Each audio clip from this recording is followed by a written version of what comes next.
ఇప్పుడు మేము మాకు నిరీక్షణ, మాకు ఒక విశ్వాసం ఉందండి. మేము మరణిస్తే దేవుడి రాజ్యంకి వెళ్తాం. ఓ 2 రోజులు 3 రోజులు కన్నీళ్ళు కారుతాం, వదిలేసాం బ్రదర్ని. ఇంకా కాకపోతే మళ్ళీ మరో 3 రోజులు ఏడుతాం. కానీ అక్కడి నుంచి విడిచిపెట్ట కారణం ఏంటి? నిత్యరాజ్యంలో ఆయన ఉన్నాడు. దేవుని స్తోత్రం, హల్లెలూయా. ఆ నిరీక్షణ మనకు ఉంది, ఆ విశ్వాసం మనకు ఉంది. మాలాగా మీరు ఉండాలని మేము అందరికీ చెప్తున్నాం. అంతేగాని వేరే స్వార్థం మాత్రం అక్కడ మీ ఆస్తులు కావాలని, మీ అంతస్తులు కావాలని, మీ భూములు రాసుకోవాలని, మీ పొట్టలు రాసుకోవాలని, లేకపోతే మేమేదో ఆశించి కానీ చెప్తే మాకు ఇవి వస్తాయని కాదు. మా జీతం మాకు అక్కడ ఉన్నది, అది ప్రజలకు ఉంటుంది. కానీ మిమ్మల్ని నడిపించవచ్చింది ఏంటి? మేమే రాజ్యంలో ఉంటాం, ఆ రాజ్యంలో మీరు ఉండాలని మీకు చెప్తున్నది. నరుడు ప్రాణము దేవుడు పెట్టిన దీపం, ఆ దీపం మీ దగ్గర ఉంది.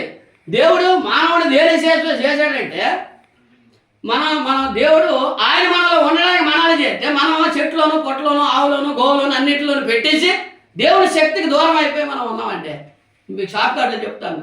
కోట్ల సంవత్సరాల సృష్టి ఆవత్తు మీకు 2 నిమిషాలు 3 నిమిషాలు అరగంటలు చెప్పేది కాదు. ఇది మీకు ఒకటే చెప్తుంది. నరుడి ప్రాణం మిమ్మల్ని మీలో ఉండడానికి దేవుడు మిమ్మల్ని చేశాడు, అన్నీ చేశాడు. అన్నీ సృష్టి ఆకు ముందే చేశాడు. చేసిన తర్వాత చివరిలో మనల్ని చేశాడు. ఆయన స్వహస్తాలతో మానవుడు చేసి ఆయన ఊపిరి నీలో పెట్టి ఆయన నీలో ఉండడానికి నేను చేస్తే మనం ఆయనలో మనలో ఉండడం వదిలేసి మనం చేసుకున్న వాటికి మనం ఆయన శక్తికి దూరం అయిపోయాం. ఆయన మనలో ఇప్పుడు లేడు, ఎవరిలో లేడు, మానవుల్లో లేడు. మానవులో ఉన్నాడు కానీ ఉన్న శక్తిలో వ్యక్తులు పట్టుకొని తిరుగుతాను కదా. అదే దేవుని స్తోత్రం, హల్లెలూయా.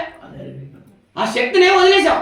వ్యక్తులు పట్టుకుని తిరుగుతారు. వ్యక్తులు అంటే ఇక్కడ మరి అన్నీ మీకు చెప్పాలంటే విమర్శించినట్లు కూడా విమర్శన వేరే, వివరణ వేరే. ఇక్కడ విమర్శన వేరే, వివరణ వేరే. విమర్శించవలసిన పని ఎవ్వరికి లేదు, ఎవరి విశ్వాసం వాళ్ళని అనుకున్నాం అంటారు. కానీ సత్యాన్ని చెప్పకపోతే మాకు వేసే డ్యూటీ అది దేవుడు. ఆ డ్యూటీ మేము చెయ్యాలి. మేమున్న రాజ్యంలో మీరు ఉండాలి, మేము ఉన్నట్లుగా మీరు బతకాలి. సత్యాన్ని తెలుసుకోవాలి. సత్యాన్ని తెలుసుకోకపోతే ఇక్కడ పరిశుద్ధాత్మ దురాత్మకు లోనైపోతే ఇక్కడ రెండే నరకం ఒకటి ఉంటుంది, పరలోకం ఒకటి ఉంటుంది. రెండింటికి ఆత్మకు మరణము లేదు. ఆ సంగతి అందరికీ తెలుసు. అది తెలిసే కదా తద్దినాలు, తపస్సులు ఇవి అన్నీ చేస్తారు. పూజలు, పురస్కారాలు, ఆవుదానం, గోవుదానం అన్నీ ఇస్తారు. అంతే కదా. కానీ ప్రాణం, నరుడు ప్రాణం దేవుడు పెట్టి ఆ దేహం ఎక్కడికి వెళ్తుంది ఎవరికి తెలియదు. ఎక్కడ శాంతి కావాలంటే ఎక్కడ వస్తుంది శాంతి? పెట్టినోడు దగ్గరికి వెళ్తే శాంతి వస్తుంది, పెట్టినోడి దగ్గరికి వెళ్తే సమాధానం వస్తుంది. ప్రాణం పెట్టినోడి దగ్గరికి వెళ్తే ఈ లోకంలో ఆ కుటుంబానికి ఆశీర్వాదాలు ఉంటాయి. మళ్ళీ వాళ్ళని నడిపించగలరు ఆ రాజ్యానికి. దేవుని స్తోత్రం. అటువంటిది తెలుసుకోమనే చెబుతుంది. అంటే అన్నయ్య వేళ మన మధ్య లేకపోయినా ఆయన నిత్యరాజ్యంలో ఉన్నాడు. ఆ బిడ్డలకు అదే తెలియపరుస్తున్నాం. అయ్యో మీరు దేవుడిని పట్టుకోండి.